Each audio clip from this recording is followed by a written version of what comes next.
Sambil tersenyum mereka jawab, "Dek, sekarang kamu udah besar, udah berani lewat jembatan sendiri kan? Mulai besok Mbak Ayu sama Mbak Sri nggak nemenin kamu lagi ya, nggak nganter kamu lagi ya," kata gitu.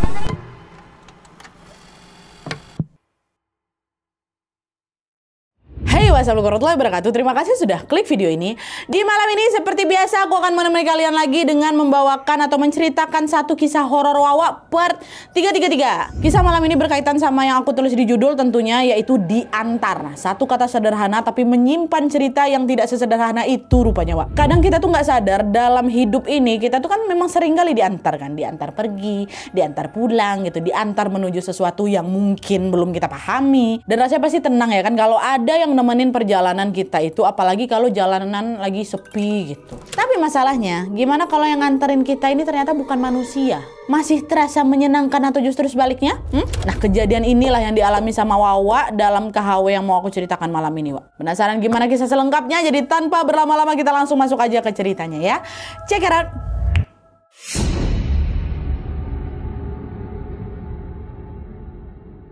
Oke, Wak, jadi kisah ini tuh datang dari Wawa kita yang bernama Eka dari Jawa Timur. Halo Eka. Nah, kisah kali ini tuh dialami sama neneknya Eka yang bernama Nenek Alifah. Dan peristiwa ini, Wak, dimulai waktu Nenek Alifah ini baru berusia 7 tahun. Biar gampang, seperti biasanya tanpa mengurangi rasa hormat, aku langsung sebut sama namanya aja ya, Alifah gitu ya. Nah, jadi pada masa itu, Wak, Alifah dan keluarganya tinggal di satu kampung yang kita sebut aja namanya Kampung Melati. Setiap sore, Alifah ini selalu belajar ngaji, Wak, di rumah Ustadz Ali yang berada di kampung sebelah. Kita sebut aja lah kampung sebelah ini Kampung Mawar. Untuk ke rumah Ustadz Ali ini, Wak, jarak yang ditempuh tuh lumayan jauh, sampai harus nyebrang sungai pakai jembatan gitu loh, dan ngelewatin juga kuburan yang berada tidak jauh dari sungai. Jadi dari Kampung Melati sama Kampung Mawar ini, Wak, dipisah sungai sama kuburan. Nah, biasanya Alifah berangkat dari rumah jam 4 sore dan baru pulang habis maghrib sekitar jam setengah 7 malam. Nah, waktu itu Alifah ini selalu jalan kaki sendirian, Wak. Padahal di zaman itu kan suasananya juga pasti masih sepi kali dan belum banyak penerangan ya kan. Bisa kalian bayangkan seseram apa perjalanan Alifah tiap kali berangkat dan pulang dari ngaji itu, ha? Jalan harus lewat jembatan, lewat kuburan, pulangnya juga harus lewat kuburan sama jembatan lagi. Dah lah, guys, singkat ya, pada suatu sore Alifah berangkat ngaji seperti biasa, Wak. Alifah selalu lewat rute yang sama dari rumahnya, lanjut jalan ke arah sungai, nyebrang pakai jembatan itu dan ngelewatin kuburan yang terletak tidak jauh dari si sungai ini. Nah, dari rute ini yang paling bikin Alifah deg-degan itu adalah justru waktu ngelewatin jembatan, Wak, bukan kuburan.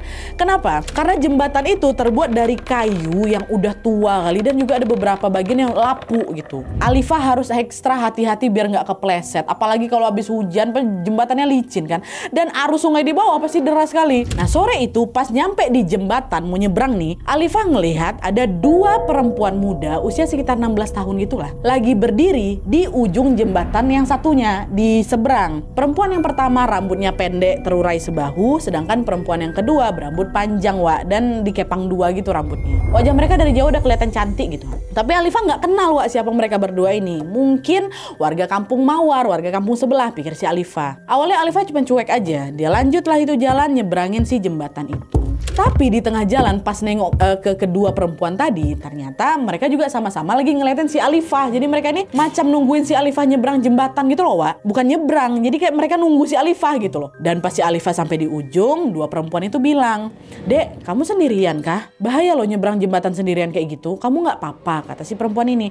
Sebagai anak umur 7 tahun, Nadian tuh ya, nenek aku juga agak kaget ya kan, tiba-tiba dicegat sama dua orang terus diajak ngomong sama orang asing pula. Tapi karena mereka berdua terlihat ramah dan lembut, ketakutan Alifah pun yang langsung berangsur-angsur menghilang. "Oh iya Mbak, aku sendirian mau ngaji ke rumah Pak Ustadz gitu." "Oh, Ustadz Ali ya? Ustadz Ali Kampung Mawar kan?" kata si Mbak ini. "Iya Mbak, kok Mbak tahu? Mbak tinggal di Kampung Mawar juga. Namanya siapa?" kata Alifah.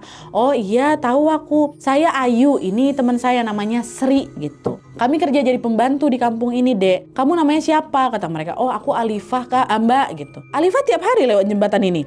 "Iya." "Oh ya udah kalau gitu hati-hati ya. Udah pergilah sana ngaji biar nggak telat," kata mereka berdua. Dah, Alifah sama kedua perempuan itu pun berpisahlah di ujung jembatan. Lalu besok sorenya waktu Alifah mau berangkat ngaji lagi, Wak, dia papasan lagi nih sama Mbak Ayu sama Mbak Sri di tempat yang sama di jembatan itu. Cuman bedanya kali ini Mbak Ayu sama Mbak Sri itu kelihatan macam lagi ngejinjing kresek belanjaan gitu gitu loh Wak di tangan mereka. Nah ngelihat Alifah, Mbak Ayu sama Mbak Sri ini bilang, Alifah ketemu lagi kita. Oh iya Mbak Ayu sama Mbak Sri habis belanja ya, katanya. Oh iya deh, ini belanjaan punya majikan Mbak. Jadi kami habis beli sayur, beli buah, sama beli-beli bahan-bahan masakan lah gitu di kampungnya kamu, di kampung Melati katanya. Nah di pertemuan kedua ini Wak, Alifah lebih santai tuh ngobrol sama Mbak Ayu sama Mbak Sri. Dari obrolan itu, Alifah tahu kalau setiap jam 4 sore Mbak Sri sama Mbak Ayu ini biasanya baru pulang belanja di kampung Melati. Lalu sekitar jam setengah 7 malam, Mbak Ayu sama Mbak Sri pasti akan ngelewatin jembatan itu lagi untuk pulang ke Kampung Mawar, ke rumah mereka masing-masing. Kalau kalian perhatiin Wak, waktu dan juga rute mereka ini ternyata sama kan, kayak jadwal ngajinya si Alifah.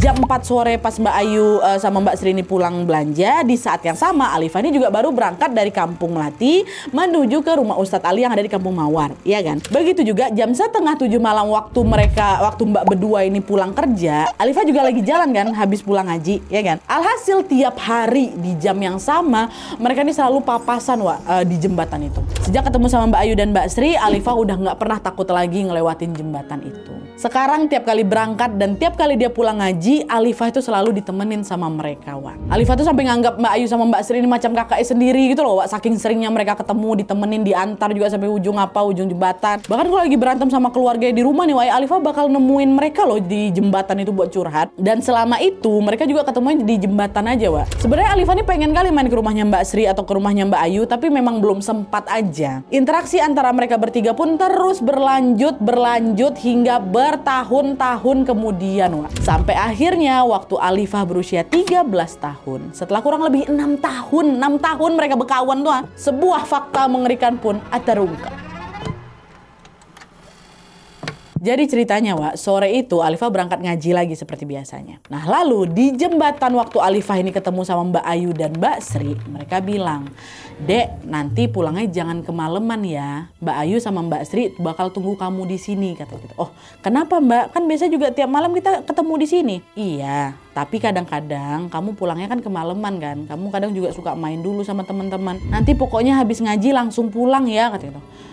Emang ada apa Mbak? Nggak apa-apa, pokoknya Mbak Ayu sama Mbak Sri tunggu kamu di sini, katanya. Percakapan itu terasa janggal memang Wak. Tapi karena buru-buru mau berangkat ngaji, Alifah nggak sempat nanya lebih jauh tuh. Alifah cuma salim sama mereka sambil bilang, oh ya udah Mbak, Alifah berangkat dulu ya. Nanti kita ketemu lagi di sini ya, kata kayak gitu. Nah, tepat ketika mereka salaman ini Wak, Alifah kaget karena tangannya Mbak Sri sama Mbak Ayu itu dingin kali kata nenek aku. Alifah juga baru sadar kalau wajah mereka pucat. Sakit apa mbak-mbak ini? Nah sebenarnya Alifah juga pengen nanya kondisi mereka, tapi mereka udah lebih dulu bilang, udah sana berangkatlah kamu, jangan lama-lama di sini nanti keburu telat kamu ngajinya. Alifah pun mengurungkan niatnya buat nanya lagi, dia pun langsung lah mengucapkan salam dan bergegas pergi ke rumahnya Ustadz Ali. Nah lalu setelah ngaji, seperti yang sudah disepakati, Alifah langsung pulang pada saat itu juga Wak, langsung pulang. Di tengah jalan dari kejauhan dari Kampung Mawar ya berarti, Alifah udah ngeliat Mbak Ayu sama Mbak Sri udah nungguin di ujung jembatan. Alifah berlari kecil lah gitu kan, disamperin lah mereka. Mbak, udah sini aku kan. Sebenarnya ada apa sih Mbak? Kok tumben kali Mbak ini nyuruh aku cepat pulang? Ada apa gitu? Sambil tersenyum mereka jawab, Dek, sekarang kamu udah besar, udah berani lewat jembatan sendiri kan? Mulai besok Mbak Ayu sama Mbak Sri nggak nemenin kamu lagi ya, nggak nganter kamu lagi ya, kata kayak gitu. Loh kenapa Mbak? Kata Alifah, kenapa? Emang kalian mau kemana? Kalian ini sakit ya, kata si Alifah. Oh enggak kok, kami nggak sakit. Malam ini kami mau pulang ke kota, ada kota A lah gitu. Kami udah nggak kerja di kampung ini lagi Dek. Loh Mbak Ayu sama Mbak Sri bukan orang asli sini? Bukan Dek, kami tuh cuma pendatang di sini dan kami cuma ngontrak karena dapat kerjaan di sini gitu. Ya Allah, padahal aku belum sempat loh main ke rumah kalian, kok udah mau pergi aja, kata Alifah. Iya maafin kami ya, kapan-kapan kalau ada kesempatan kita bisa main lagi, kata mereka. Percakapan itu bikin si Alifah ini sedih Wak. Itu ya udah dekat kali dia sama mbak-mbak ini kan. Nah untuk menghibur Alifah, Mbak Ayu sama Mbak Sri ini pun ngasih dia uang koin gitu, uang receh ke si Alifah. Udah jangan sedih nih buat jajan ya, kata kayak gitu.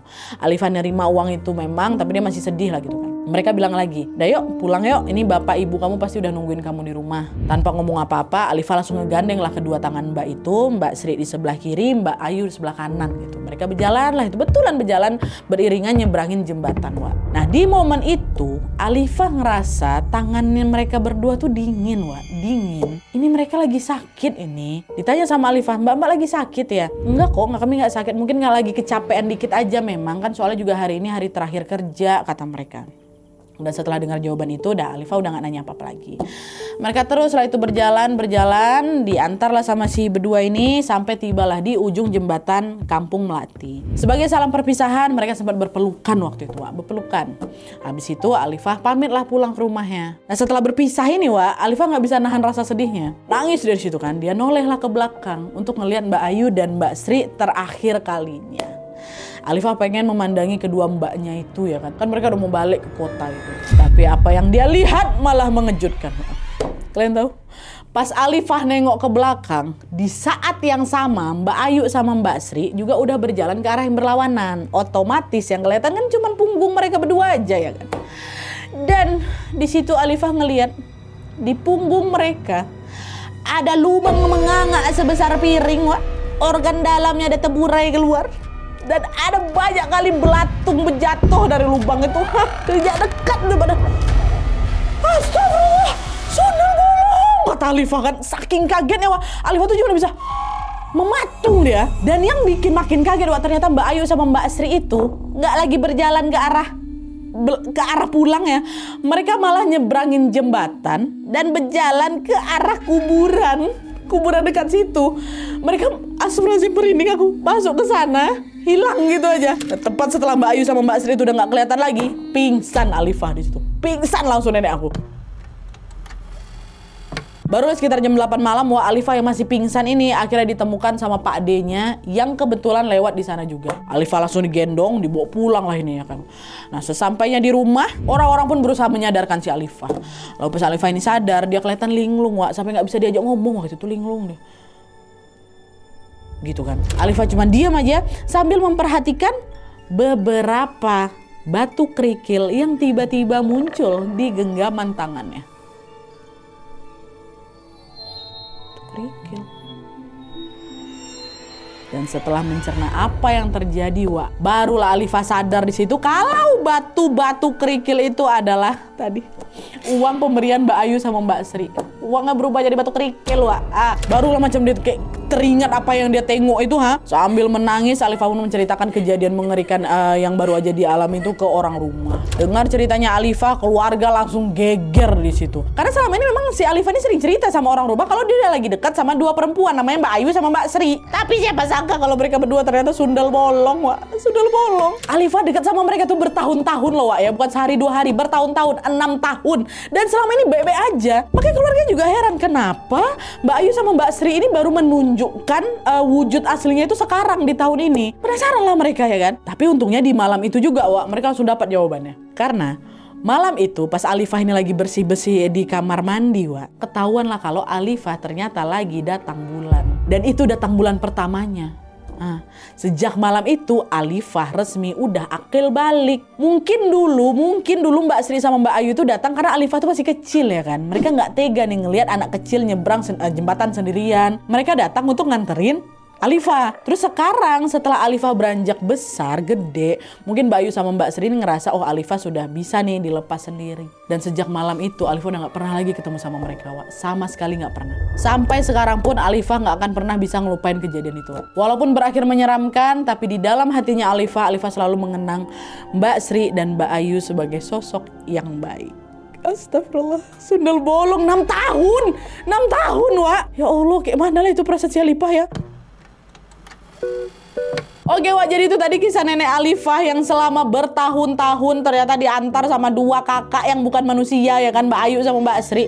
Sampai rahasianya terbuka tepat ketika dia beranjak akil balik. Tapi gitu-gitu mereka niatnya baik sebenarnya ya kan.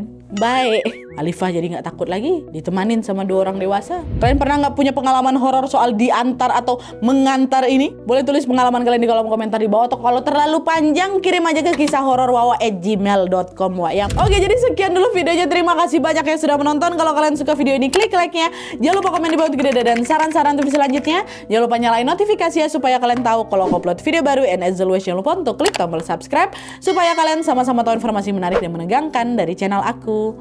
See you next video, bye.